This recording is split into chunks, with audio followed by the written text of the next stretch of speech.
All right, boys. Justin, appreciate you coming on today. Thanks for having me Recurring on. guest, Nick White. For sure. All right, so we already know a little bit about Nick White here, lender with Megastar and mainly residential loans, and you broker out your commercial stuff. And Justin, tell us a little bit about yourself. You're a realtor. Yeah. So I originally went to the University of New Hampshire, played football there for a few years, and I was thinking about transferring out because I wanted to play football somewhere else and get a new opportunity. And took a semester off, or was planning on taking a semester off. And towards the end of my current semester, I met a guy named Scott Rome. He came into one of my classes, and we kind of just had a casual conversation and grabbed lunch. And from lunch, it turned into an internship opportunity. And from the internship opportunity, it turned into a full-time job being a realtor for Brick and Barn. So it was really just a great opportunity. And, I tried to capitalize on that opportunity. It was an awesome experience, and it was great to be now that I'm part of the Brick and Barn team. So Yeah, absolutely, man. So you started as an intern. So what were you doing when you were an intern? yeah, so I started as an intern there in January, and Scott, who was the team lead, said, this intern really is what you make out of it. We're doing a lot of marketing for new development projects. We're marketing, now in August, we're marketing nearly 400 units in the next 2 years. So in January, he told me, he said, just call and cold call builders and developers, try to get some people in here. He's like, it's really what you make out of it. And he wasn't expecting a whole lot. It was just an internship, like, come in when you want, do what you want. But when he told me that, it was like, I took that and ran with it. Like, I saw an opportunity to work for an amazing team. So I started hopping on the phone and started calling these builders and developers. And before you know it, I'm getting one after another in here. I ended up getting 5 in the first 3 months. And one of those builders that I got in, we're going to be doing like a 60 million plus project in New Hampshire of new development. It's going to be about 150 units. So when I got that in, I kind of saw my opportunity with Brick and Barn. And, I've always loved football, but, there's some opportunities that only come once, and had to go for it. So it was pretty exciting. And, I haven't looked back since. I've been with the team for 2 or 3 months.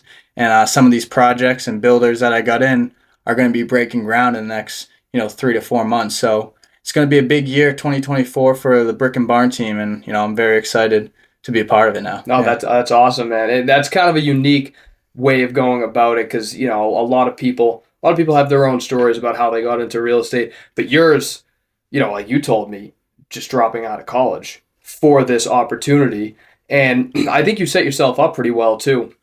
Sort of taking that internship, bringing in those leads, getting that social proof, if you will, or just proof in general that, okay, this is doable. Because I'm sure dropping out of college wasn't an easy decision. No, it really wasn't. I've been playing football for 16 years, and it was like an aspiration of mine always to play at the D1 level. And, I've worked very hard to get there. And, I only had 1 year left of college. So it was kind of that thing where it's like, I really have to, know what I'm going to do, and I need to have a plan. And, Scott and Joey, who are the 2 team leads, really helped lay out that plan. And they just said, once I got those builders in, they see a lot of opportunity with me. And, they laid out that plan, and I kind of just had to go for it. So Right. And so are you working mostly with sellers right now? So right now I'm working with sellers and buyers, but I have been still working with the builders and developers. I'm still staying on the phone. Since I've gotten the job, I've still gotten 2 or 3 more builders into our office.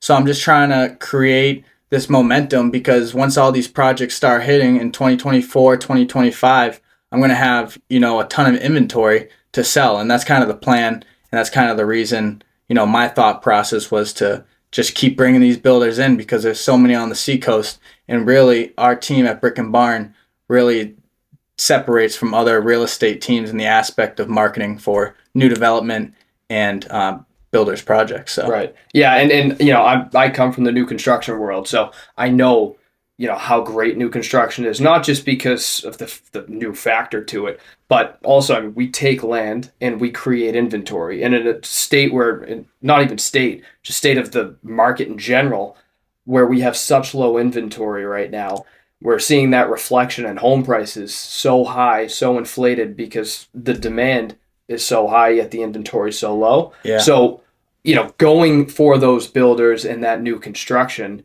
is huge right now, and the Definitely. asset is really in the dirt and in the builder's capabilities. Definitely, yeah. So it's crazy you said that is because we're the inventory and just the Seacoast alone by 2027 we're going to be like 60,000 homes short. So really new development and like marketing for those projects where it's at because we're just like you said we're a lack of inventory and it's like our whole thought process is we're going to create our own inventory. We're going to create homes to sell because it's hard to find, you know, the lack of inventory we have. It's hard to find as realtors. That's why by just the 2024 alone, we're halfway through the year and only already 60,000 realtors have, stopped, quit, dropped out of being. There hasn't been enough to go around for them. Exactly. And, so yeah, I mean, and that's only halfway through the year. I mean, right. imagine Right. leading into 2020. What I say? I said 2024. 2023 is what I meant. Yeah. Yeah. So it's a hard game to be in, and it's like being in new development and stuff. You're creating your own inventory, and it's just going to create wealth. So right. Is that 60,000 realtors nationwide, or is it just in one region? That was, I believe, nationwide. Okay. It could have been even just in the New England region. But I believe it was nationwide. Okay. I think I saw that stat too. Yeah. I think it was 60,000 nationwide, but there was a ridiculous amount specifically in Mass that actually just essentially either deactivated their license, walked away from a brokerage, or just never renewed it. There were a lot of renewals coming up too this year. A lot of people didn't. And, it kind of goes with that idea. Like I said, there's no inventory. Us as the builder, we create the inventory. And, we're not really seeing, and I'll get off on a tangent here a little bit, because just as a builder, we're not really seeing much reflection in terms of like the states and the local towns relinquishing some of their control that they have over, building code, and not necessarily code, but our ability to build property in some of these towns is not as incentivized as I would have hoped, especially in this inventory shortage. So are you seeing, and maybe you're on the agency side, so you don't see it as much from the builders, but clearly there's a lot of building going up in the Seacoast right now.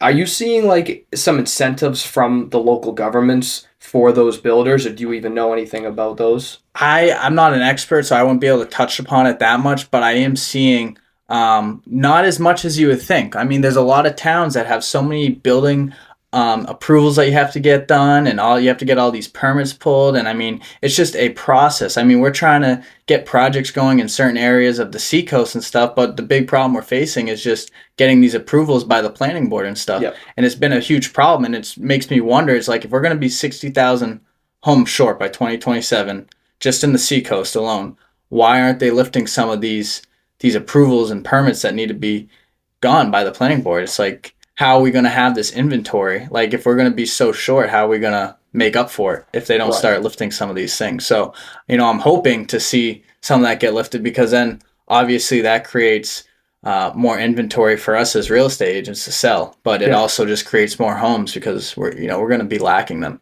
So Absolutely.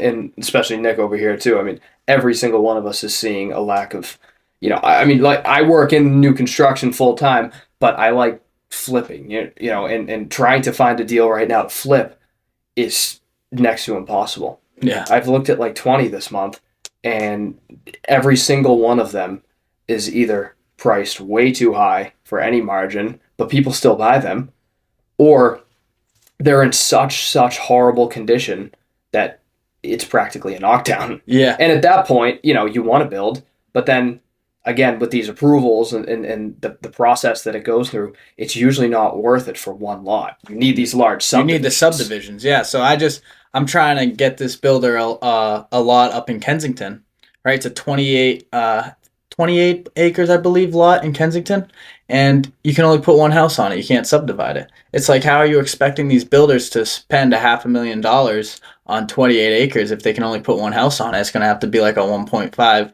million house just to even touch profit. Right. And Kensington, is there going to really be a $1.5 million home anyway? So I appreciate your take on that, because it is a tough market right now. Yeah. It's a tough market for everybody involved. It's not just, it's not like if you're, even if you are a listing agent right now, great if you have the listing, but it's a matter of if that's what you specialize in is sellers, good luck finding them. Exactly. You know what I mean? And Exactly. and that's reflected. Exactly. And I think one of the big things that one of my team leaders, Sam Simpkin, always says is you got to connect dots. You really have to. In the real estate world, you have to connect dots, and you have to, connect people, because it's all about your sphere of influence. The people that you work with and stuff. It's like you have to get out there and work with different people and talk to different people, because if you're not connecting dots and connecting with certain people, then you're not going to make it in the realtor world. You really Right. need to work with the sphere of influence that you have. You need to work with your social media and just work on reaching out to new people, cold calling new people. And it's a lot of stuff people don't like to do, but it's stuff that you need to do to be a successful realtor. And that's how you create those seller and buyer leads and generate wealth for long term. Right. Right. And I know Nick does this all the time. That's how you've grown your business, is cold calling. What are you doing now? 100 a day or something? Or A little bit more recently, but on average, typically about 100 to 150. Wow. Yeah. Question: how many of those are like, oh yeah, I didn't renew my license. Yeah. Oh, I got rid of my license. So that's a lot. Oh That gosh, is at a least 10, at Yeah. least 5 to 10 people that said, "Oh, I'm not in real estate anymore." Whether they didn't renew it, they deactivated it, or they just walked away from it. I'd say at least 10 of those phone calls out of the 150 are like that. Yeah, that makes sense. No, cool, man. So switching gears a little bit. Yeah. So sort of going back, I want to start like real young and then kind of get up to college point. So where'd you grow up? Yeah, so I grew up in a small town in Massachusetts called Gardner. It's a Western Mass town. I lived there my entire life, born and raised. Big thing for me was, I always, like I said this early in the podcast, like I've always had a love for football. And like my life was surrounded about football, my entire life. And it was just, I grew up there and, went to high school next town over and stuff. And I've always had that aspiration to play, Division I football and stuff. So my from, let's say 13 to, 18, I'd even say younger, I'd say 10 to 18 years old, 8 years of my life was just dedicated to football. And, but that, football is only a short time of your life. Now that I'm a realtor, I kind of look back on that and think it was a short time of my life, but it taught me so much, and it's taught me so much just in life, the hard work, the teamwork, working with people, talking to people, just dedication and all that stuff. It's kind of taught me. So yeah, I grew up in Gardner, played football, next town over. And then I actually went to Phillips Exeter Academy right in New Hampshire, in Exeter, New Hampshire, from my hometown. So played football, I'm going on. Yeah. No, I get it. No, Yeah. But, played football in my hometown, graduated around my hometown area, and then went up to Phillips Exeter Academy. And that's how I got familiar with the New Hampshire area. Gotcha. So played it 1 year at Phillips Exeter Academy. I did a PG year there, which is just next year of high school. And then that's how I kind of got around this area, kind of really loved New Hampshire. And then University of New Hampshire, it was a 15-minute drive down the road. And so I ended up picking up an offer from them and started playing there. So, but yeah, started off in Gardner, Mass, and 978, born and raised. Yeah, 978. I'm 781 somehow in New Hampshire. I don't get it. You're 781? I'm 781. And I thought all New Hampshire's 603. I did too. Oh, wow. Yeah, news to me. So, do you still live in Gardner? No, I currently live in Durham, New Hampshire right now, which is still the college town of UNH. Yep. Looking to get my own place, looking to get an investment property in the next 6 to 12 months. I'd like to really, like yourself, buy a flipper or, something I can, live in one and rent out the other. I mean, a lot of kids our age that's something they're trying to do, but there's definitely a lot of obstacles that you have to face. I mean, with interest rates, I'm sure Nick can talk on that a little bit. It's just, do you really want to? Yeah. Well, I mean, I'm going to look at one on Thursday. It's a 3-fam in Manch. And I already ran the numbers, and I'm like, because when I was looking actively at the long-term holds, we were in the 5s. So off the top of my head, I kind of have an idea. Like that was my mold. Starting to learn how to analyze properties, we were in the fives. So now when I look at a price of a property, I can sort of, I can look at the price and say, all right, this is going to be roughly X amount PNI. So that's what I did with this one. I think it's listed like 550. And I was like, oh, okay. Nah, mortgage is going to be, I forget the number, like 3,200. Not even close. Once I threw it in my sheet, it scraped off like $400 or $500 net. Wow. And I'm like, now it's a little tougher to analyze these properties. I'm still going to go take a look at it, but reality is that's not nearly as good of a deal as it would have been 6 months ago. That's crazy. Not even 6. I mean, probably longer than that. 9 months. Yeah. I mean, even 6 months ago would have been better than now. So let me ask you, like, so are you think it's only going to get worse, or do you think there's going to be a time for these buyers to, pull the trigger? Well, I think there's one of two ways, and Nick and I talk about this a lot. I like Nick's philosophy in that the Fed is going to continue to raise rates. What, another 3 quarters, are you thinking? The remainder of the year, without a doubt, and then probably until Q3 next year. So at this pace, 1 basis point? So you're saying don't buy until the end of 2024? Not necessarily. I mean, there are deals in the market right now, nationwide, not just New England, but nationwide. If you find something that fits your price range and you think you can get a good ROI for it, whether it's a long-term hold or a fix and flip or anything in between, like run the numbers. If the numbers make sense, go after it. But unaffordability is at an all-time high for the past 40 years. So with rates continuing to rise, home prices in New England not really seeing that much of a price change, it's a very difficult time right now for home buyers. So I'm not saying buy, I'm not saying wait. It really just comes down to the property, but I would just take the Fed's word of saying they're going to raise interest rates with a grain of salt and have that in the back of your head moving forward. No, definitely. I mean, this all connects too to, like the new development that we were talking about earlier. It's just like, if we're going to have this lack of inventory, that just means everyone's house prices are going to rise. So if you can get in the market sooner, I believe sooner the better. I mean, if you can get in there now, then I say go for it, because, a year from now, there might be a bigger lack of inventory than we're already facing right now. So that's just going to mean the prices of houses are going up. So, no, I agree. I mean, I think if you have the opportunity to get into the market, definitely jump on it, because... Yeah, well, I think there's so many... I mean, we've talked about this before. There's so many buyers in the market right now, and the rates...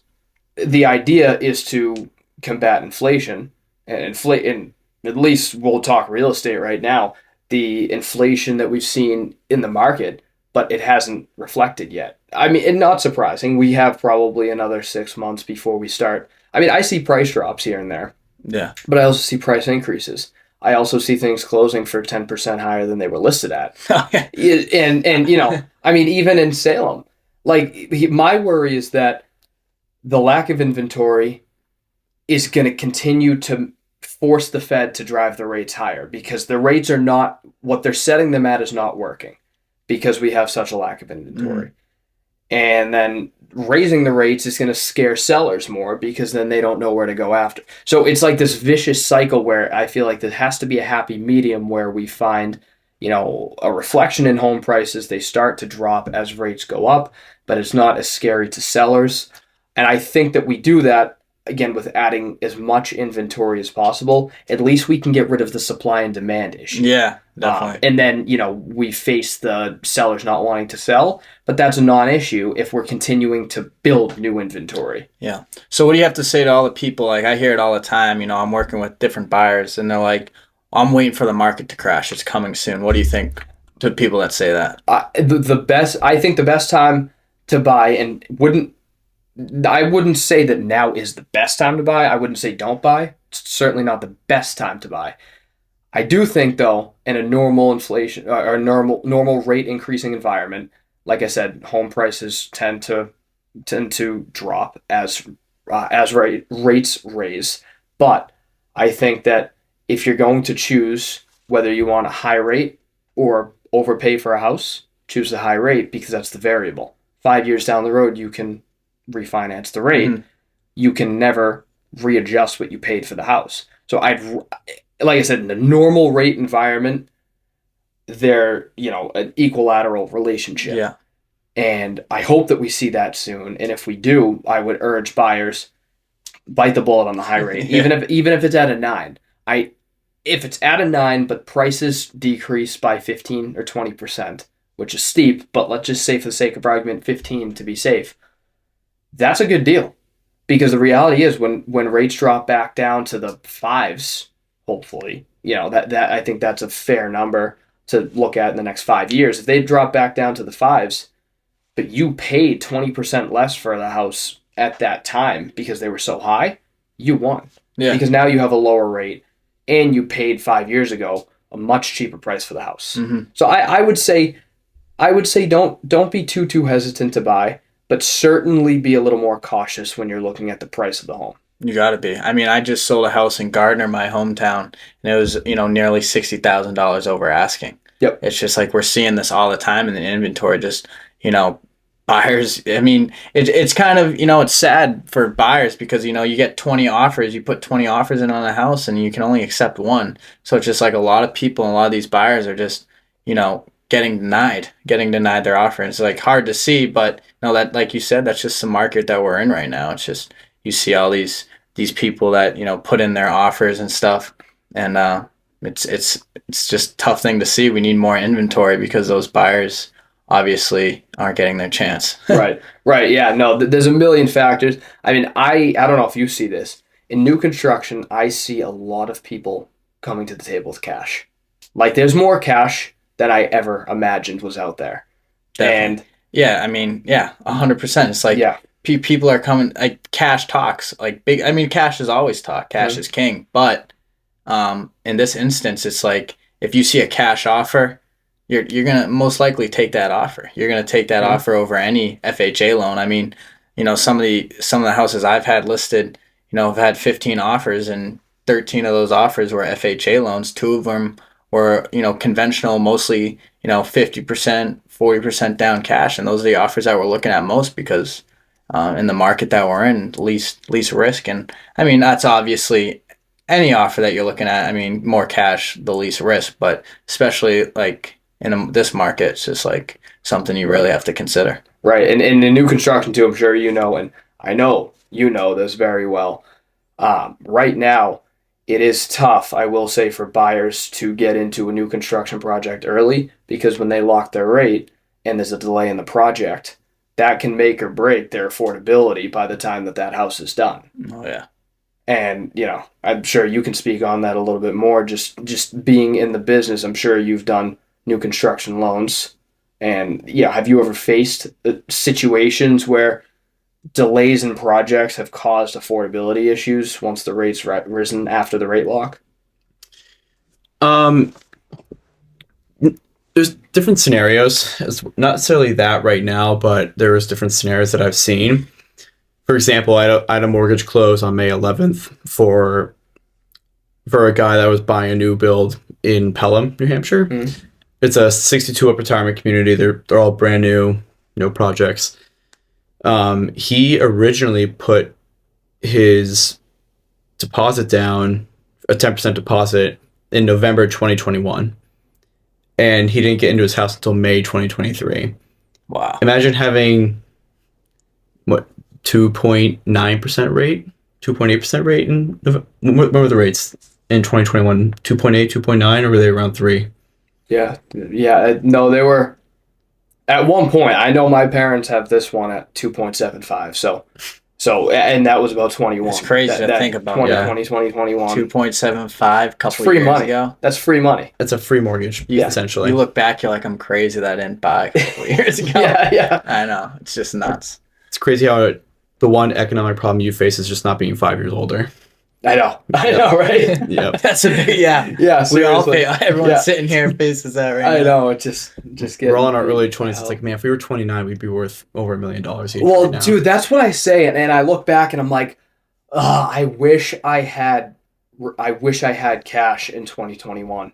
I wish I had like at least $250,000 cash because you can spread that fairly well. Mm-hmm. $250,000 in the market that we're in. You could probably spread that between 3 multifamilies. If you structure your debt correctly, yep. You could absolutely make that work on 3 multifamilies. Now, I do remember Mansion Nashua multis were on fire in that rate period. Like, I remember seeing 9-bedroom 3 families going for like 750. They still are on fire. They are, but like the ones I'm looking at this week are much cheaper. Yeah. So what I will say is I have seen the multifamily market slightly take a hit from the rate increases. And that makes sense because there's not as many buyers for those as there are for primary homes. But I mean, yeah, it's crazy. But those are those things that like people like us want to, invest in. Young kids like us want to invest in the multifamily. So I'm good with it. Yeah, exactly. I'm fine with it. So it helps us. Yeah, let the rates. So do you own any properties yourself right now? I know you've done some flips, right? Yeah, so I did the flip, and it was like 1 to 2. So I did, I guess, bought it as one, sold off the condo separately. So you could call it one flip, you could call it two. But I've only owned one property. I've only actually owned one deed. And no, like I said, I mean, I'm on the fence right now between whether I want to allocate some of my cash into a long-term hold. I really don't want to tie it up. Yeah. There's that, little voice in my head that says, well, all right, 6 months from now, I buy a flip today. 6 months from now, what are we going to be sitting at in terms of ARV? It's pretty easy in a normal, steady environment to predict what I can resell the property for. But, the condo conversion worked because your margin, you already have the margin the second you make 2 deeds. You don't have to put a dime into the property. Yeah. So once you put money into the property, that's a bonus. So, it's tough right now making the single deals work. You might be able to find a decent deal that, sort of cushioning that ARV hit that it could take in 6 months. Yeah. That's the added, FU. Yeah, that's right. Yeah. On the spreadsheet, you know what I mean? Yeah, so I know this is your podcast, but what was that flip like for you? Like, was that like a complete remodel house, or did you just, little TLC, put some love into it, new carpet, so paint? it was an easy one. It was built in '89, so it was very new. Oh yeah. Relatively speaking. Yeah, definitely. Side-by-side duplex. It already had everything separately metered. There was no common space except a bulkhead. So in terms of attorney work and writing up condo docs, it was very simple. Engineering was very easy. So when I bought it, I had to end one of the tenant's leases. I chose the tenant who annihilated that unit. That's an easy choice. Yeah, it was a very easy choice. So it was a full cosmetic rehab. It was about as intense as you could be for a cosmetic rehab. So it wasn't a gut job, but everything left and everything was replaced. All new floors, all new cabinets. You name it. You point to something, it was changed. So the appliances, the looks of the house. Yeah. Brand new kitchen, brand new counters, everything. Nice. So yeah, I flipped that side, and then a few months prior to the project being finished, I should add, my dad's a GC, so him and I are 50-50 partners, and he's obviously worked in construction now, 25 years now. So, in terms of flips, we have a pretty good system going. So a couple months before we were ready to sell it, I had given my tenant on the other side the first right of refusal for her unit. So she agreed she would buy her unit, and then her mother-in-law wanted to buy the flipped unit.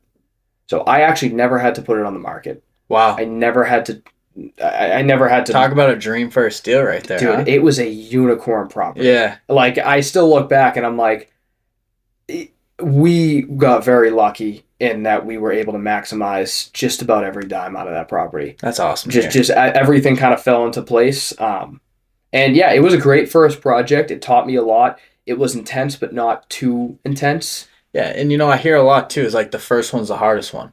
Yeah. Yeah. It's so much easier now for me to, last week I threw in an offer for just a condo right down in Salem, and it was like, even something like that prior to purchasing the one in Derry, I would have, been, whether I could probably sleep at night, but still it's a lot of money getting nervous. thrown around and stuff, and it's just like, and I'm like, we said it, 4 or 5 times. I'll say it again, but the market we're in, it's scary to throw around that much money.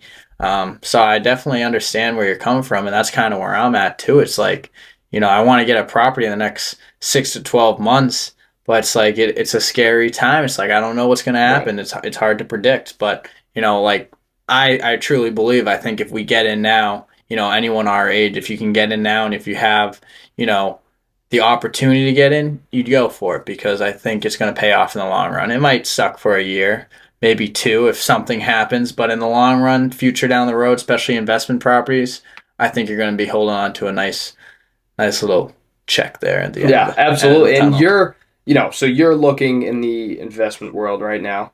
Definitely, yeah. And so would that be a house hack?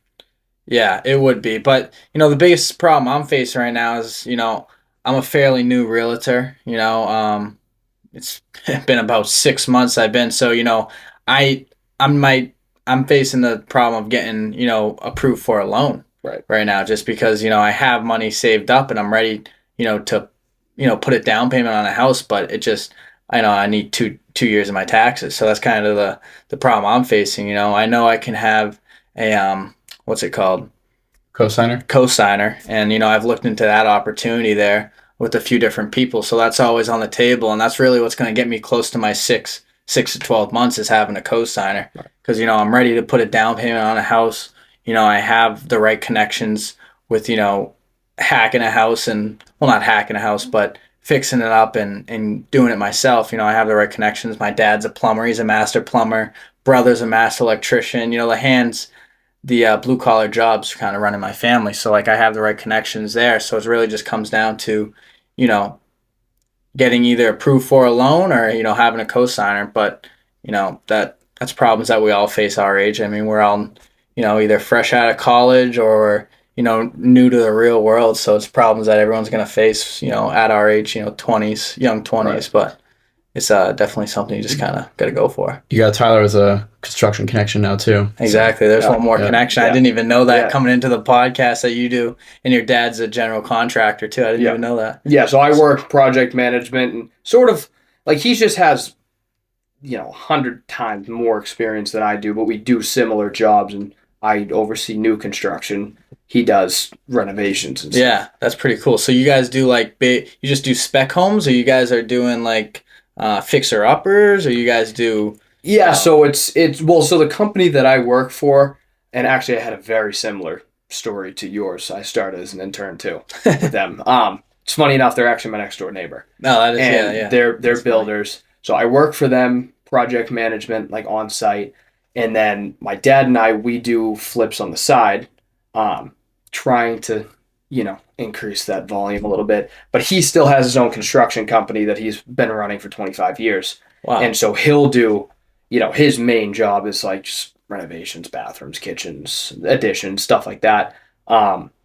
And, like I said, we kind of have our own skill sets. I'm the one in real estate, so I have access to the deals and I kind of handle the acquisitions and so sales you and your side. dad 50-50 partners with... Yep. Nice. Yeah. Nice. Yeah, it's awesome too. I mean, my dad and I have always been close. Yeah, that's great to have that relationship. Yeah. So that internship you started with your neighbors, what did you do with them? Were they renovations or were they new builds? New builds. So they're a fairly large builder in southern New Hampshire. What's their name? DHB Homes. DHB. So we're mostly like Salem, Wyndham. Oh, I think I've seen them. DHB Homes. Yeah, I've definitely seen them around. You probably follow them. I do. Yeah, that's how I've seen them. Yeah, that's probably how you've seen them. So, we build around the $1 million mark for homes. So they're very, very nice homes, especially for the area too. Yeah. I know the Seacoast, you guys see higher prices over there. Yeah. But true. Still over here, relatively speaking, we build a very high quality product. I mean, this neighborhood is a great neighborhood. Yeah, funny enough, they built this neighborhood. Really? Yeah. They built all these homes. So, most of them way back. So it's a family owned company, and so the parents sort of they're at the point where they're retiring. So they were the ones that built this neighborhood, but cool. It's the same company. They obviously built their house next door. That's awesome. And so you selling their homes? No, so it's the family company. She's a realtor. Yeah, she's a realtor. Both of them are. Oh, so they build it and they sell it. They build it and they sell it. Yeah, and like I said, I don't do the ton of the volume with my license. Yeah, like to, but that's the benefit that I had in not going 100% into being a realtor was that I worked W-2. So getting approved for a loan was slightly easier. I didn't need that 2 years. And I did have a co-signer, by the way. I think it's a good idea. Yeah. It's a very good idea. Especially if you have the money ready to go, Right. You get approved for more. And it's like, I'm not worried if I'm getting an investment property of a 3-family, I'm not really worried about paying my mortgage because most of it will be paid by, the people living in the property. But I still have money if, you always need your oh shit money, like if something happens, and I still would have that money to the side. So yeah, I agree. I mean, I think co-signing is a way to go, especially if you don't have that long history of making money. And at our age, we only have 2 or 3 years. Right. Yeah. No, like I said, I would 100% do that. I think it was a good move. Did you have your parents co-sign? Yeah. So I had my stepdad co-sign. Oh, nice. Yeah. And because he's also W-2. My parents are both corporate, and my stepdad and my mom are corporate people. Mm-hmm. And then my dad, he's obviously self-employed, business owner. So it made more sense for my stepdad, just as a W-2 guy, to co-sign on that loan. But like I said, I did it for a flip. So it's like the pressure's on to get his name off of this note because he doesn't want that DTI held up. So, for you, being able to purchase a long-term hold and getting a co-signer on there, stabilizing it, I think, like I said, I think that's a great idea. And I think that's cool that you'd be able to expedite that process too. Yeah, exactly. Because it really just comes down to, I keep saying it, but it just comes down to just getting a property. The first one's the hardest one. You've already had your first property. Went smooth for you, which is awesome as a first flipper. That's awesome. But I feel like once you get your first one and you get that confidence, and then, as somebody told me, I forgot who it was. It was someone, I looked at a mentor of mine, said, once you hit your first million, he said, things get easier. Yeah. He's like, you have money to work with. And once you start learning how to use the money that you have, putting it into different investments, rolling it over, refinancing houses. I know people, all kids our age know the Burr effect and stuff, buy, rehab. What's the other one? Refinance. Yeah. And then buy, renovate, rent, refinance. Yeah. Repeat. So, a lot of kids our age, there's a lot more behind that. When you actually are like in it, like you bought your first house, it's a lot harder than just let me buy it for 3.5%, renovate it, refinance it, and then but my little tangent on the Burr method is I think it's a great approach. You need a perfect market for it because you need to be able to buy low, have the funds to renovate, then make sense on the return. Your NOI needs to be high enough, so you need to be able to, like I said, get the property for cheap enough, then put the cash into it to still make your return look better than just being the market. Then you need to hope that your renovation, because you want to find that happy medium. You want to make sure it fits your price range. You want it to appraise out, especially since you can only pull up to 70 LTV, correct? On a refi, on a cash out refi. So you need to make sure that you've increased that property enough. Yeah.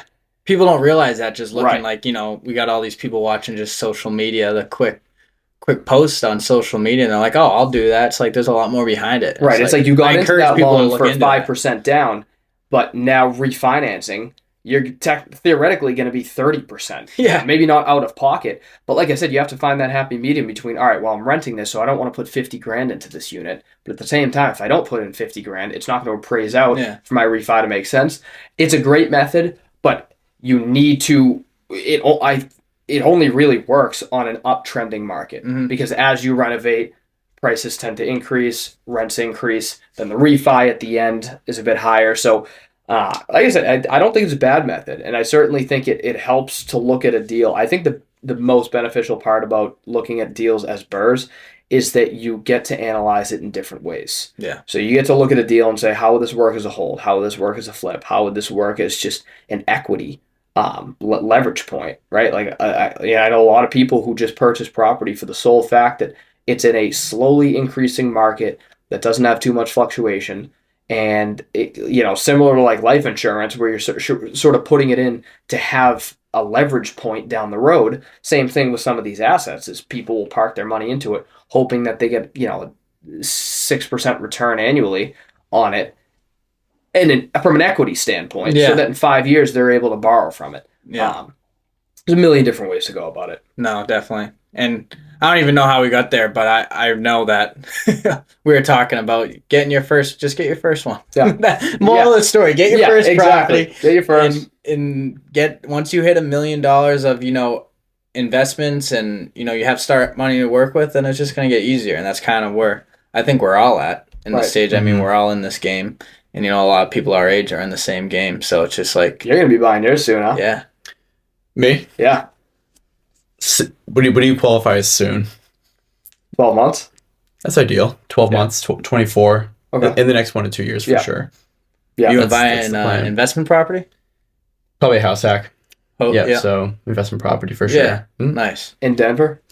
Denver or here, wherever the money lines up. Okay. Yeah. So you would move back from Denver to here if the money made sense. If yeah, it made sense. I plan to bounce back and forth. Right. Period. So are you renting in Denver and here right now, or how are you living right now? So, I actually signed a lease for an apartment for Denver starting on August 19th. So I'm moving on Monday. You are? Yeah. Are you there for good? I'll be there for the year. Oh, you didn't even tell me? Yes, I did tell you. I sure as hell told you. I'm going to text him, get a beer. He's going to be in Denver. Yeah. Get a beer no more. Yeah. That was for this Thursday, wasn't it? Was it not? Yeah, this Thursday we're getting a beer. Yeah, but I'm leaving the following Monday. For some reason, when I thought you were leaving, I thought you were like, doing your 2-week trip. But you're there for good. I'll be there. So I'm going to come back for 2 weeks in October. For friends, family, business, etc. I'll be back for probably 2 to 3 during Christmas. Okay. Same thing. Okay. I'll be back again in March for at least 2 to 3 weeks again. Maybe we'll go out and visit him. Yeah. I'll go Do you out to ski Denver. or board? I love skiing. Can't figure it out. You can? No. There's no better place to be for skiing. Oh, yeah. No, than out I've there. heard. But kind of like Sam Simpkin on your team, he bounces back between New Hampshire and Florida. Yeah. Why can't I do the same with lending in New Hampshire and Colorado? Definitely. There's way no reason why you can't do it. Exactly. So, yep. It's a good way to look at it. If the money makes sense in Greater Denver, I'll invest there. If it makes sense here in New England, probably New Hampshire. Actually, definitely New Hampshire. Yeah. Maybe Maine, but not Mass. But New Hampshire would be ideal for me. Yeah, there's so many people moving to New Hampshire. Like, it's one of the most desirable places to live. Like, it was like a top 5 list. New Hampshire was one of them, and Florida, which I haven't even got into this, but the team that I work for is also connected to a team down in Florida. So I kind of, we have both of those solid markets. We're connected to New Hampshire and connected to Florida, and those are 2 of the best top 5 places to move in the U.S. So it's just like, we're definitely in the right states and definitely in the right places. And, 1,000 people are moving to Florida a day, and, a lot of people are moving to New Hampshire that either want to be somewhere warm for half the year and they want to be somewhere nice area the other half of the year. So right. Yeah, I see a lot of people actually moving from the south up to New Hampshire. Yeah. A lot of I think one of our subdivisions we just finished up, 2 or 3 of the buyers, it was only a 10-lot subdivision, 2 or 3 of the buyers were from Texas. This was the one you did with your... Yeah, with them. Yep. Oh, yeah. Yeah, it was one in Salem. But yeah, a lot of people are going back and forth. There's a lot of moving back and forth. The problem with Florida right now is just flood insurance. Mm-hmm. That is really causing problems right now. Heard. Like, there are so many areas where you can't even get a mortgage. Mm-hmm. I know one person whose her flood insurance renewed 10 times higher than the original policy. So how's that work? Does flood insurance change every year, or is it like? Well, when you just go to renew the policy, wow. They can just dictate what the new rates are. Yeah, and so it was 10 times higher, and I'm not even exaggerating. 10 times higher. Nice. I think she was near the intercoastal, but how can you justify that? I mean, a flood insurance policy already. I don't know what it is, but you got to imagine it's close to homeowners insurance. Yeah, definitely. So you say, whatever, $1,000 a year. Maybe it's probably a little bit more, but let's just say that to be safe. These people are paying $10,000 a year for flood insurance. Yeah, we factor all forms of home flood insurance, fire insurance into the DTI. We have people within Megastar who are licensed in Florida, and you hit the nail on the head there. We've seen 9-10x increases in flood insurance. Yeah. That is just crazy. Well, It's so unaffordable. that's one of the reasons my parents are kind of hesitant on buying down there. Because it's funny you say that. My parents just bought down there. did they? Where? They bought on the East Coast. Have you ever heard of Stuart, Florida? Yep. It's near like Jupiter and West Palm. Yep. And they bought like 3 or 4 months ago, and they were worried. Probably same reason your parents were worried. Just with how house prices are, flood insurance, all that stuff that we're just talking about. But they bought for in the mid-6s, and their house now is in the mid-7s. Oh, that was that's in awesome. like 3 or 4 Good months. for them. So they were nervous about it, and they still have their nerves, but I mean they've already nearly I think it's like 80 grand. Yeah, and equity already. So that's like a reliever for them. That could change, but that's a good point too. I mean, and I'm not going to try and get weatherman technical here, but I do know that a lot of the jet streams run into the Gulf. So I'm sure the East Coast is a little more insulated in terms of these massive hurricanes. Like, I know Definitely. The reason for this flood insurance is because of these hurricanes, and they're notorious for coming up the Gulf. Like, that's more like Tampa, right? My parents are looking at Tampa. I love Tampa. I love St. Pete. I love that area. It's not looking good in the financials. Definitely. So, I was even, I was telling you too, I was looking to just maybe buy like a shitter condo down there. Just something where my parents and I go half and half on. It's like, the idea would be to hold it for a couple of years just to have a spot to go down to periodically. But I'm like, I don't know what we can sell it for because not most people wouldn't be buying cash. Yeah. So it's like, you need to look at the resale, especially if you're only going to hold it for a couple of years. What's the resale going to look like? More so, what's the affordability in terms of costs like that you don't obviously think of? Yeah. You're right. But all right, let's get back on track. Yeah, we're talking about flood. Yeah, I know, we're all over the place. So, I know that, you went to UNH, you play football. Give me one skill that football taught you, whether it's the sport itself or just the environment of the team and the game itself. What's one skill that you have taken with you into the professional world? I would say, one of the biggest skills, and it kind of relates to working with a team. So, I've always been part of a team. The team structure, through sports has always been important to me. I feel like, when you surround yourself with successful people, you're going to do successful things. If you surround yourself with bums, you're not going to be a bum. Yeah, you're going to be a bum. So I'm very happy that, as part of this team, a lot of people coming, my 3 team leads all coming from different aspects. But they're just all very intelligent type of guys. And, the agents that I work with all have, 20, 25 years of experience. Some of them are new, but it's just like with all the stuff we got going on in new development and stuff, it's like being around a team was like one of the big important reasons, connecting to football of why I want to, be part of this team. It's just switching teams. It's a little different career. I mean, I'm not hitting people. I'm selling houses, but, you surround yourself with successful people, you're going to have successful results. So, right. So that was a takeaway there. That's cool. So that's sort of like what you're familiar with is the team aspect. Yeah. I've played hockey, but I wasn't great, and nor did I really give too much of a shit about sports. So I'm, I like to think that like I'm a team-oriented person. I'm a decent delegator, but I'm more so the opposite. In general, I'm more like an independent solo type of guy. So I found it like fairly difficult to managing's been great.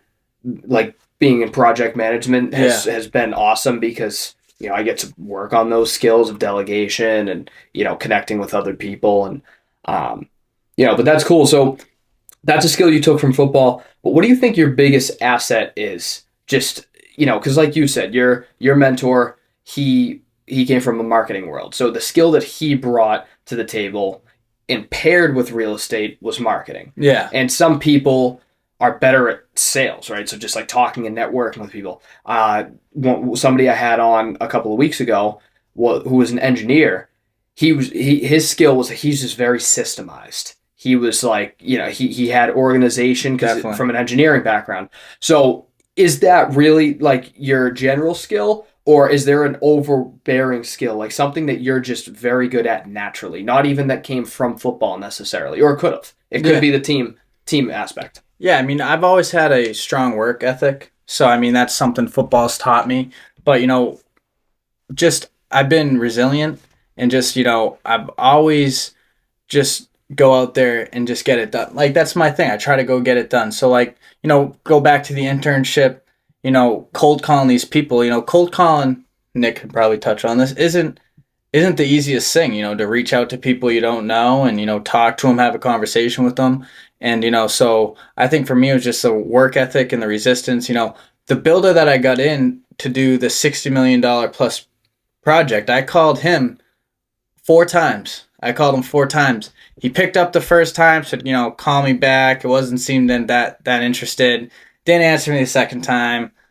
Third time was like, I don't know if I want to come into your office. And then the fourth time, he's like, you keep calling me.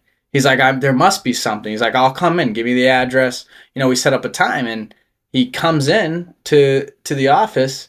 And by the end of after we talked to him about, how we market for new development, we work from builders, from inception to sellout. No realtors doing that with new development. We're not just putting a sign in the ground when the project's finished. We're working with them from the start of the project with our, fabulous renderings that we have. We don't have cartoon renderings. But anyways, he saw the value that we had.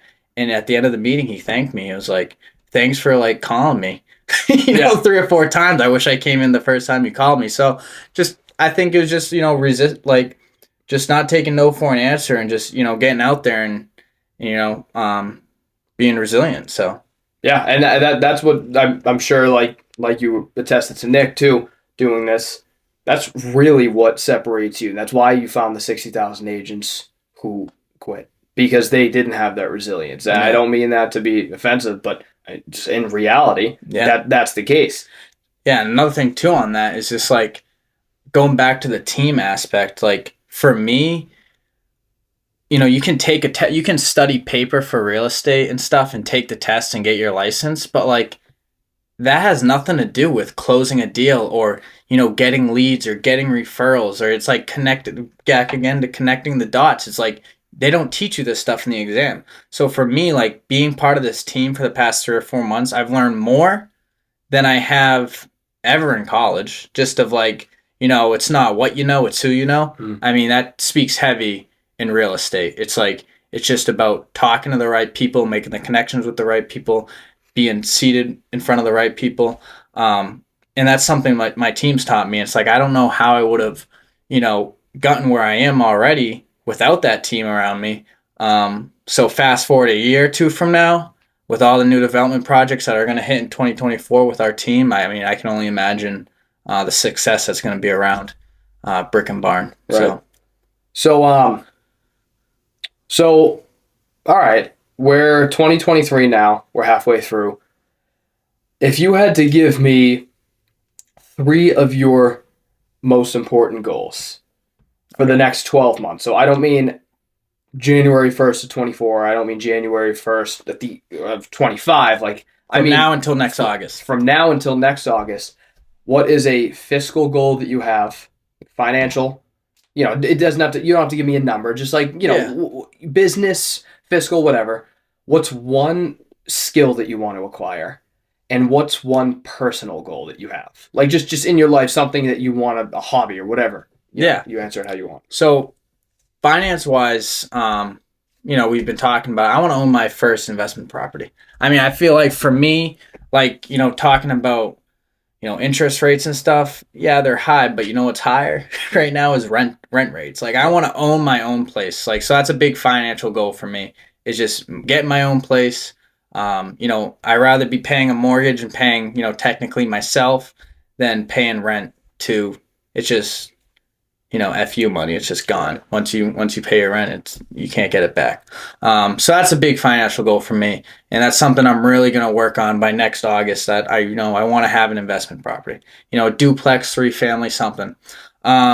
Some goal for me, what was the second one? You said something that a skill I want to work on. Yeah. Whatever kind of skill. So, something I always talk about this is, I'm not afraid to talk to people, not afraid to, cold call people, but I want to really master my craft. And what I mean is like, you know, I'm new to real estate, been in it, for, since January, and there's so much to learn. Like I've learned so much from January to the end of my internship, which was about, 4 or 5 months. And then from that end of that 5 months, which was around May to now, I've learned 4 times what I learned in my internship. It's just like the real world, like experience being around that team. So for me, I want to master my craft. I want to, by the end of next August, I want to be, somebody has a question for me, I want to be able to answer that right off the top of my head. I want people to come with me knowing certainty, like he knows what he's doing. So, that takes time, obviously, but just being around the team, doing podcasts like this, learning stuff. It's all about learning and absorbing. Not everyone knows everything, but so I just want to be able to, take everything I can learn in the next year, absorb a ton of information. I just go to the office sometimes. And I just listen to other realtors. I've only been in it for 6 months, but some of the agents I sit next to have been in it for 20 years. So those are the best people to sit around and just kind of hear of their experience. So you can minimize your mistakes by hearing some of the mistakes they've made, 5, 10, 15, 20 years ago. So that's definitely one thing, skill I want to learn is just mastering my craft and working on, being the best or one of the best realtors in the Seacoast and, particularly in new development too. Yep. So. And then personal goal, personal goal. I'm too focused on business right now. I don't know a personal goal for me. Like a gym goal? A gym goal? Yeah, something like that. Like anything. Oh, jeez. Let me think here. All right. Put me on the spot with the personal goal. This is the stuff you like learn though. Like I've gotten asked this too, like put on the spot, what's a goal that you have? And I'm like, shit, I never thought about it. Yeah. And it's the most important thing. It really is because like I'm so absorbed just with like my business right now, just like mastering my craft and working on setting myself up for the future. Like my really, personal goal. You know what a personal goal for me is? This is what my personal goal is. Now that I'm done football, it's just like staying to go in the gym 4 or 5 days a week. It's so hard to, stay in shape when you don't have a sport to play. Yeah. And I didn't realize that until 3 or 4 months ago. It's like I catch myself not going to the gym like I used to. I used to go like 5-6 days a week. And it's like, your physical health is the most important because like you can make all the money in the world, but if you're not in shape and you don't have like some health, to you, then, what's money gonna do? You can't buy your health. Right. So I guess for me it would be, staying in shape and working out in the morning to kickstart your day is one of the best things you can do. I like to wake up at 6 and try to go to the gym at least 3 or 4 days a week. And, it's harder without a sport, but, personal goal, I guess, would be just, staying in shape and staying healthy because it, clicks your mind too. Yeah. It's a good jump start to your day. Yeah. Speaking of that, actually, I don't think it was the Dalai Lama, but it might have been him. He said people will exchange their health for wealth, and then later in life they will buy back their health with their wealth. Really? Yeah. Yep. Yeah, no, that's a good point. I mean, I've always, or since I took on going to the gym religiously, and like that's pretty much the main activity that you and I do is we go to the gym. It's not so much, hey, let's get coffee or lunch. It's no, let's go get let's go get a pump. It really is like a good but it's a feel good. It is. It's a feel good, and I put it above everything. Like you go in the morning. You like kickstart your day, or you like you're a nighttime dude. I'm now a night. I used to go at 4, so I'd wake up at like 3:30, and I'd be there by 4. But I was going to bed at like 12 because I was working until midnight. Yeah, that's not so I'm healthy. like 3.5 hours, and then I work in construction all day as well. So I'm like, there's no way I can keep this up. So now I go at night, but I've put it over everything. Yeah. If I have work to do, but I haven't gone to the gym, 9 times out of 10. Yeah, if it's a client thing and I have to, if I have somebody else I have to take care of, then they come first. Definitely. But if it's my own work, that goes in the back burner if I haven't hit the gym. Because for me, fitness has been not only the number one thing that has grounded me, but it's also helped me make better decisions in terms of mental clarity. Definitely. Like if I have a tough decision to make, I'll head to the gym, come back, then I'll make the decision. Yeah. And I think there's something to be said too for like walking into a room, looking the part, looking like you give a shit about yourself because you already display value before you bring any. You gain respect right when you walk in the room. Exactly. I 100% agree. Like, it's just like, you know, I mean, I'm not gonna, you know, this is a podcast that's gonna go live, but like if you're walking in and you don't look the part, then, you know, it doesn't matter what you know, you've already lost a little bit of respect. And Absolutely. It's a sad thing, but it's true. It's like the hard truth. It's like you gotta look the part. And I agree with you 100%. It's like for me, like you used to go in the morning and now you go at night, but for me, it's like I like going before my day starts. It kind of just like, if I just wake up and go to work, my brain's foggy. I wake up and I get a nice pump in. It's like, I feel 10 times better. I know what I got to do for the day. It's like, I feel like even when it's, you know, like 11 in the morning, some people are, you know, just up for a few hours. I've already been up for like 7-8 hours. It's like, I'm ready to go, you know? Yeah. So it kickstarts your day. Definitely. It does. It does. I'd love to have enough time to be able to wake up, hit cardio, start my day, then lift in the night. Mm-hmm. You're so ahead of everyone. Yeah. It's really just a huge head start. Do you know Shane Monahan in Keene? He's an EXP realtor. No. He's a good dude. You should follow him on Instagram. He's been doing 2 workouts a day recently. Cardio at like 5 a.m., 5:30 a.m., runs like 7-8 miles every morning. Yep. I ran works all day. Literally works all day, and then like 8-9 o'clock at night he's hitting the gym for an hour. Yeah. And that's what he does every single day. That's ideal. That's ideal because I loved working out. I couldn't get a good pump in the morning. I wasn't seeing the physical lifting results I wanted to in the morning because the workout I think that's most beneficial is the cardio in the morning. It's made to kickstart your day, but you're not in the. I'm not speaking on the biological part of it. It could be very beneficial. I don't know, but I found better results lifting at night. I agree. Strength wise, I felt better at night, but just for, I'm not trying to get huge anymore. Like I'm just trying to stay in shape and feel good and look good. So for me, it was like just get in the morning and just, starting off your day. Right. But I agree with you. Like night is definitely the better results. Yeah, for sure. No, for sure, absolutely. One thing too with physical, you were talking about this. This is something I did. I went on have you boys ever fasted or anything? Mm-hmm. You did? So I did my best. I did 2 weeks ago. I went on a 3-day fast, 72 hours. It was crazy. Like it was one of those. Holy shit! Yeah, 72 hours. 72-hour fast. So I've read of all these health benefits and stuff. No, there are health benefits. There's a lot of health benefits. So you can do intermediate fasting, which this is a real estate podcast. What we're gonna talk about. No. It's real estate, lifestyle, fitness. Oh, cool. It's yeah. No, go. So you can fast intermediate fasting. That's probably what you did, Nick. Were you doing? Yeah. And that was 12 hours. But the real health gain for long-term fasting for I think it's like 48 hours plus is there's so many bad blood cells. I mean, as humans right now, we eat so much food, and like we were never meant to eat and consume like 3 meals a day, like wake up and eat, lunch, eat, go to bed, eat. Like that's just not how we were designed. So we have a lot of bad blood cells.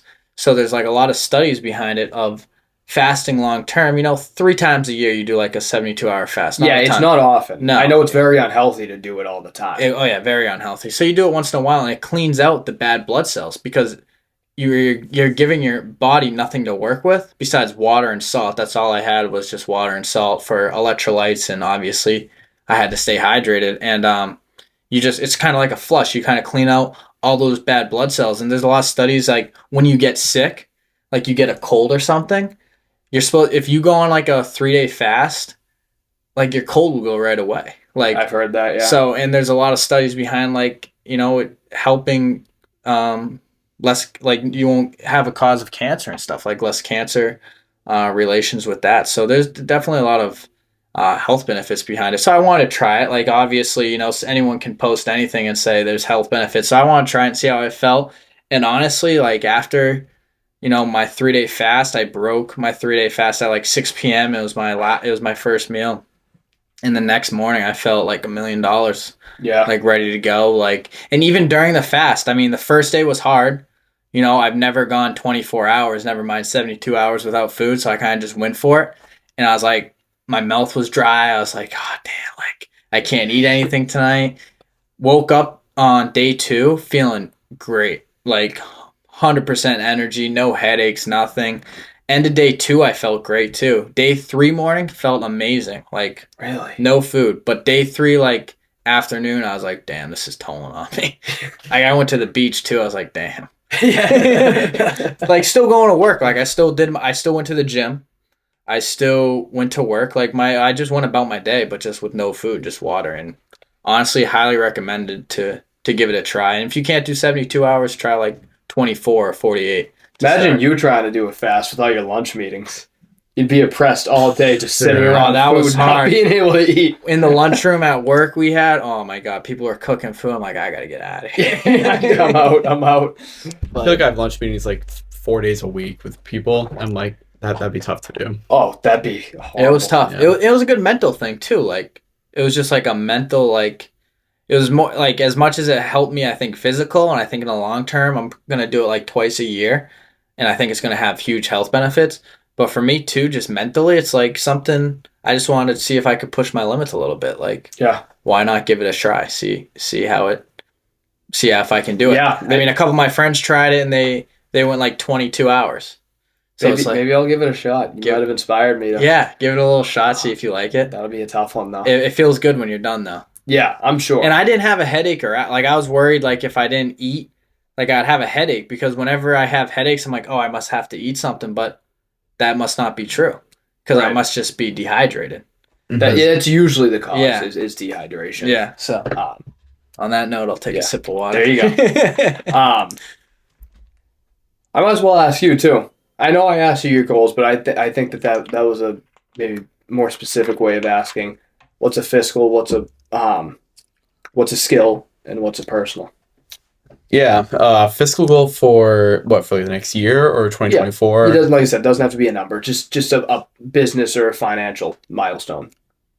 Like a short-term or long-term fiscal goal, or just for the for the year? From August now to next. Okay, so cool. like 12 month.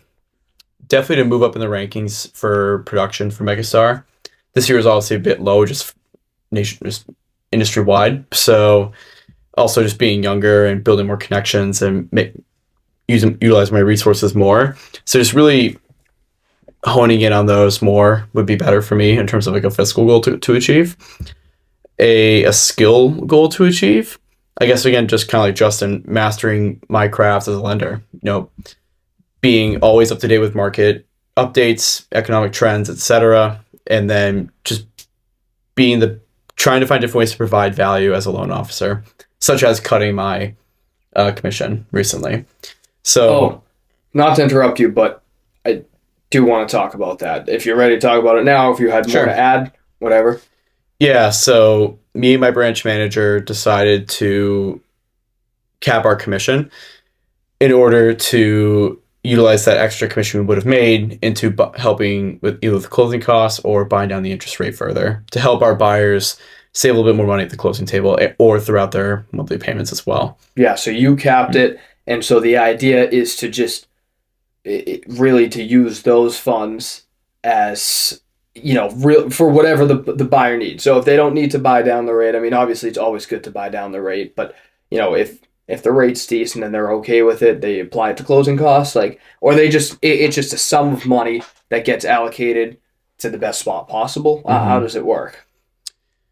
It really depends on the buyer and what their situation is. If they are an FHA buyer, maybe they have a little bit less cash at closing.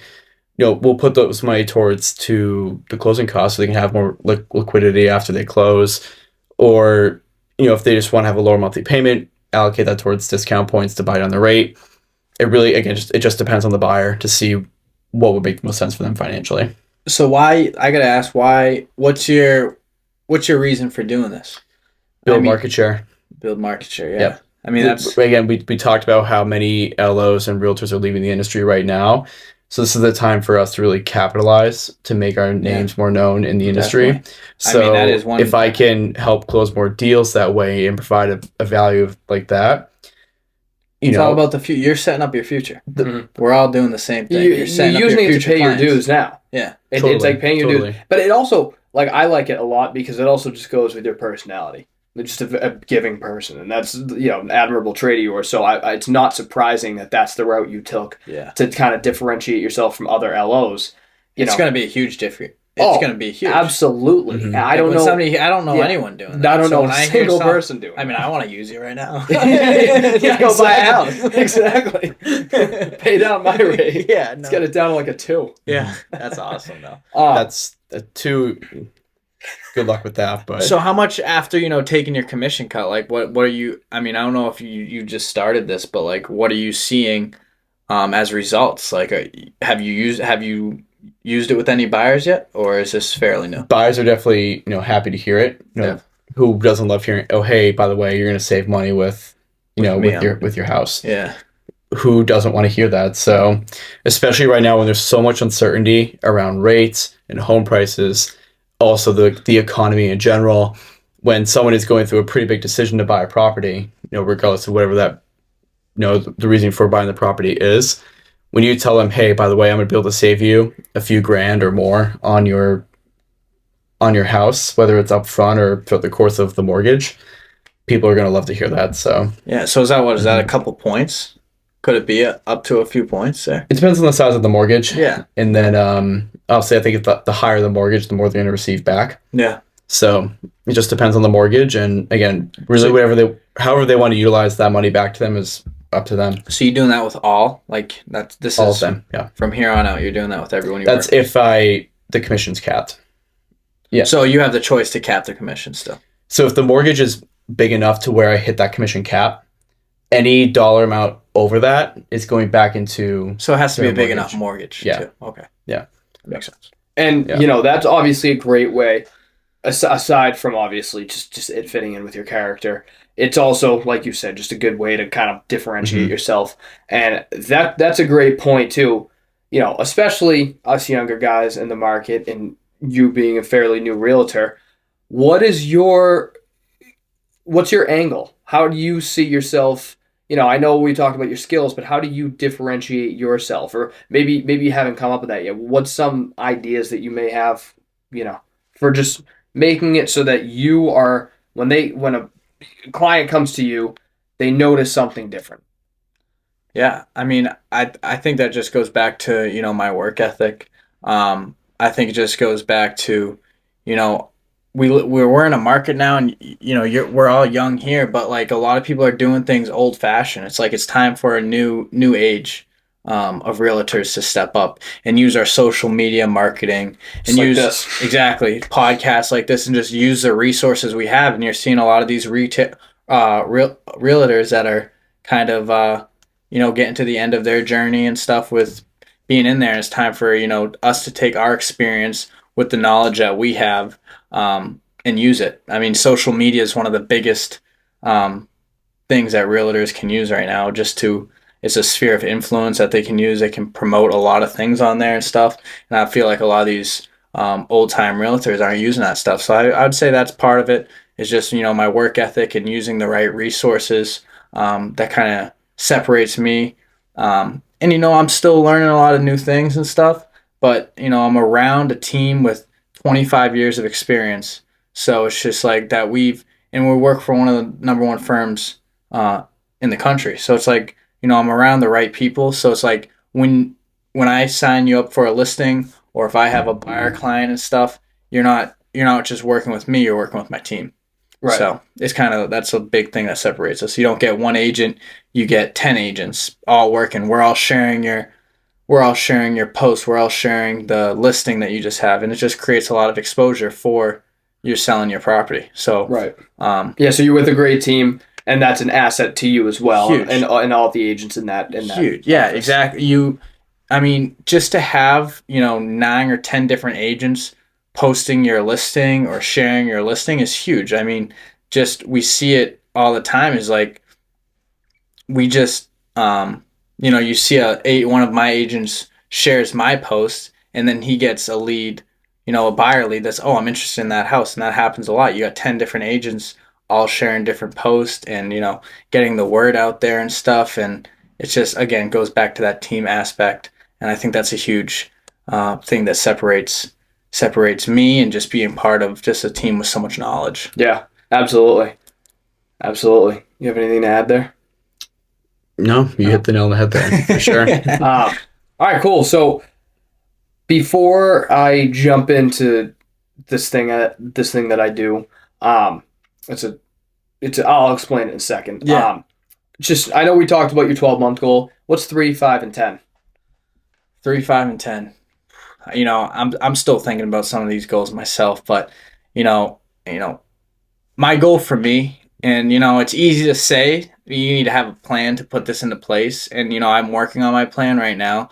I don't want to be retired really ever in my life. Like, I always want to work, like I always want to have something to do, but I always say I want to be financially independent by when I'm 30. Mm-hmm. So that's 8 years for me. I don't want to be retired or anything, but I want to be able to, not worry about next week's, rent, or next week's this or next week's that. The option to retire. Exactly. I want to have that option. Like, if I want to take a week off, then I can, but that's easy to say. I got 8 years to make that happen, and there's a lot of goals you have to write down. I'm big on writing down goals and stuff. So yeah, my 10-year plan is I want to be financially independent. I want to take care of my people. So that, that's going to be not just around, being a realtor. That's also, investments. I mean, I'm not going to make enough money as a realtor to be financially independent. I'm going to make, I believe, good money with all this new development stuff going on, but you got to invest your money too. So, back on our topic of owning my first rental property in 6 to 12 months, that's going to be the start of the financial freedom climb to when I'm 30. So I would say that's my long-term goal.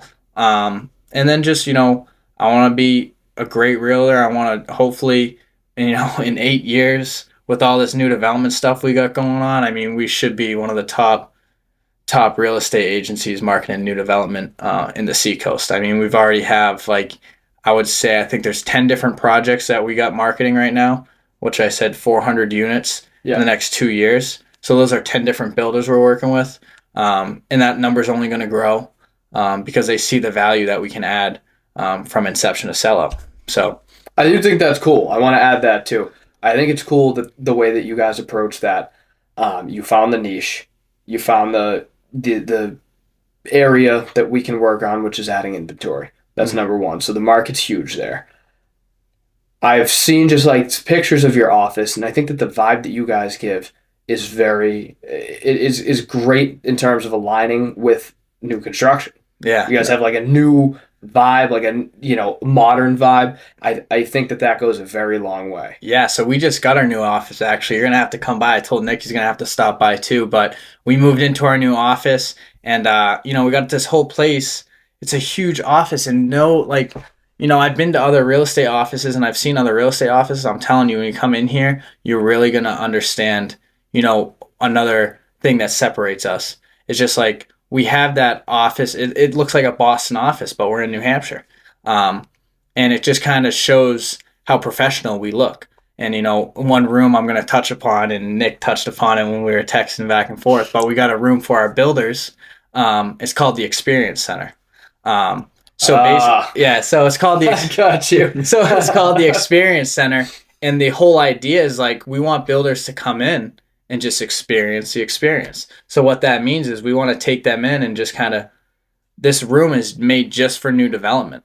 We're going to have it's going to be a 100-foot screen. It's going to look like a movie theater, and it's going to be right on the back wall there. And we're going to promote all their new development projects. We're going to throw their renderings up there. I mean, you try to think of a real estate agent team that's going to throw renderings up on a movie screen and kind of show and present them to, potential buyers. I mean, there's no one doing that around our area. So we found that niche, and it's a lot of these builders are flocking to us and want to work with us because of the things that separate us. Give, credit to Scott Rome and Joey and Sam Simpkin, and those are the 3 team leads, and they just really found that niche in the market. And, that's one of the many factors. Experience the experience in the experience center that I'd love to take new builders and developers into. So That's awesome. that's part of the whole thing. Where did the experience come from? So you're gonna love this stuff. I was hella confused when you texted me. You're like, hey Tyler, you ready to experience the experience? I'm like, what is this kid talking about? So I actually came up with it as a joke. Did you? Yeah, yeah. So but it's kind of catchy, you know. Yeah. He liked it, and it really just speaks for itself. So we do these weekly updates. Like you know, we have an in-house media guy. He films everything we do. He's filming all our new development projects. He's a killer, you know. Shout out to Riley Brown if he's listening. He's probably not, but he might be. I'm gonna get him You on have to this. send it to him. Yeah, I know. He was looking for it today, so shout out to him. He's crazy. Just he captures the moment like no other guy I've seen. So we just hired him, but he does weekly updates, and one of the weekly updates was, what are you excited to see in the new office? Because we just moved, like, you know, it's a couple weeks ago now, so just fairly new this month, or it would be last month in July. And he was filming me, and I was just joking around, and I was like, you know, I'm excited to take our builders and developers up to our experience center. And I was like, so they can experience the experience. And it just like I was just joking. I'm like, oh damn, like, you gotta take it again. He's like, no, I love it. So like he posted the video, and Scott, one of our team leads, saw the video, and he's like, that's our slogan. Like, we're gonna take That's builders, it. That's the one. we're gonna take builders up to the office, and they're gonna experience the experience. And then when you think about it, it's like, when you guys, I'll love to show you guys, and you know, to any builders or developers watching, like, I want to take them, you know, new people up to the office, because really when you come in and you go into the experience center, it's like, wow, like, I want my projects to be marketed by these guys. It's an experience. It's an experience. They're going to experience the experience once they walk into the room. You know what you gotta do is, like, with this 100-foot screen, you gotta make like 4D, so like all the seats shake, and it's like water mist and shit, like a full blown like. That's what it looks like. I mean, it's crazy. I mean, you know, I'd love to. I'm going to show you guys videos and stuff after this. But it's amazing what they did with the place. And we get the screen in a few weeks, but it's going to cover legit an entire wall. Like, it's going to be like a movie theater screen. That's crazy. But just for new development projects. But just like, I can only imagine like the feedback we're going to get when we take people in there, and they, you know, a builder comes in with his renderings. And let me touch on this too, is like, we don't do cartoon renderings that you see. Like, we've done renderings, you know, all in-house stuff that Compass deals with, but we've done renderings that people have said, I want to put an offer in that house. It's like, it's not even built yet. Like, that's how real these renderings look. Like, they're exceptional. So that's another big thing that separates us. But when we throw those renderings up onto the big screen and just kind of go through with the builder, it's like, who wouldn't want to have their project marketed like that? So, no, yeah, that's the name of the game. It's presentation and new construction. Huge. It's really big in terms of presentation. That's why we stage homes. Yeah, exactly. And our whole goal too is, like, we want to sell the house with this high quality rendering with the high quality marketing we have, before a shovel even hits the ground. Yeah. Well, and that's ideal. And that's ideal for most builders. And so Definitely. again, finding that niche and what the builders want. Exactly. A builder wants to know, you know, that there is a resale potential at the end. I mean, obviously there was one, that they wouldn't have bought the property if there wasn't, but guaranteed is much better. So I think it's great that you found that niche. Yeah, no, I mean, it's definitely a niche in the market, and You'll have to let me know when that screen comes in. I want both of you guys. I'd love You have to get like the big Bose speakers, and you walk in, it's like, all right, lights dim. we do it. Ready to experience. Experience. I think we're getting shirts. Maybe I'll get you guys some. Oh, hell yeah. Oh, yeah. With Brick and Barn logo. I love It'd be cool. I love it. But, you know, we're just trying to, you know, like you said, capitalize on the niche, because it's definitely builders don't want to, you know, work with in general, builders don't want to work with the realtor that just, you know, doesn't do anything for the entire build. I mean, they found them in the land, probably a given, they found them in the land, but then they're ghost for the entire, you know, 8 months of the build, let's say, and then they come back and put a sign on the ground, right, and throw it on the MLS and get paid, you know, 20 plus grand for, you know, a house. So it's just like, when we offer this proposition of just working with them, you know, every little thing, we work with them through the entire process, and, you know, it adds value to the builders that we're working for sure. with. So For sure. So here's the thing that I like to do in every episode is I ask the prior guest a question from the guest before them.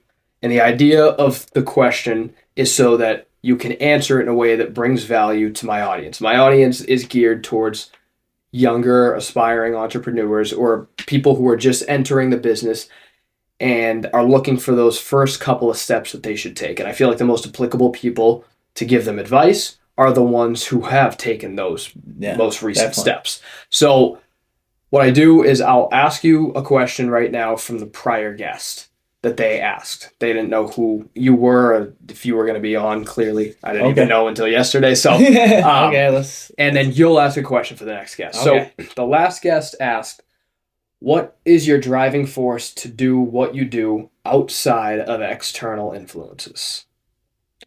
What is my driving force to do what I do outside of, what was that? External influences. So it can't be like a parent who so badly wanted you to be a realtor and they influence you in every which way to become a realtor.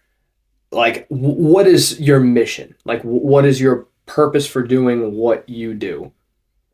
Yeah, that's a deep question. But, we talked about it briefly in the podcast. And I just want to say it'd be that financial freedom, but not for myself, but for my family. So, my family has always been there and been supportive of me. So, I got a girlfriend now too. And you think of a future with, the people that you're with and stuff. So for me, my why is, my family and my future family. Like, I want to be able to provide for them. So in a world that we're in right now, it's like, you got to fight for what you earn. So, I guess summed up, my why is my family.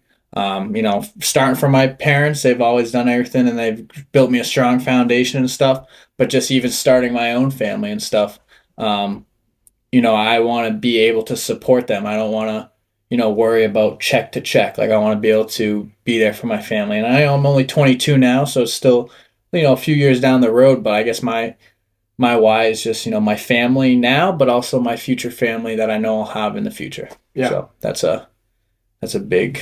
I like that a lot. I resonate with that a lot because that's, aside from the typical just mission of the company, the personal mission for me as well is that family, the future family. Yeah, family's important. Family's everything. It's like, if you don't have family, then what's it all for? What do you have? Yeah, right. Exactly. So, two parts. It's just my family now that, I know that I have, my parents, my grandparents, cousins, brothers, and then my family in the future, with my girlfriend, and then, it could be, later down the road with, kids and stuff like that. It's like, those are things that you think of. It's like, you want to be a provider. So I love it. Yeah. Yeah. So that's my big, that's my answer of the day. All right. I like it. So, next guest, you have no idea who they are. So I guess my next question to the next guest would be, what made you choose your profession? What was your motive to get into your profession? I guess that sums up why did you choose your profession, and what was your motive? I mean, you have a lot of young guys on the podcast, so what was your leap? What was your big determining factor that made you make that jump into what you're doing now? Absolutely. Yeah, I like that. Anything to add? Crushed it. Tyler, thanks for having me on the podcast. Absolutely. Man. I appreciate you coming hope here. to come back. This has been awesome. We definitely experienced the experience. Experience the experience. More than I Builders and developers, if you're watching this right now, please let me know. We're going to experience the experience. We're going to change the new marketing for new development projects. We're going to change the industry. I love it, man. You guys want to plug anything? Socials? Add anything that you want? Follow me on social. Jameson _realtor. Give me a follow there, and then I'm excited to be back on the podcast, and it was a good time talking with both of you. Absolutely, man. Plug anything you want. Instagram, Nick White 1. That's it. Sweet. Awesome, boys. Appreciate you coming on today. Thanks for having me. Appreciate you coming back. Nick, always a pleasure. Always a pleasure, dude, for sure.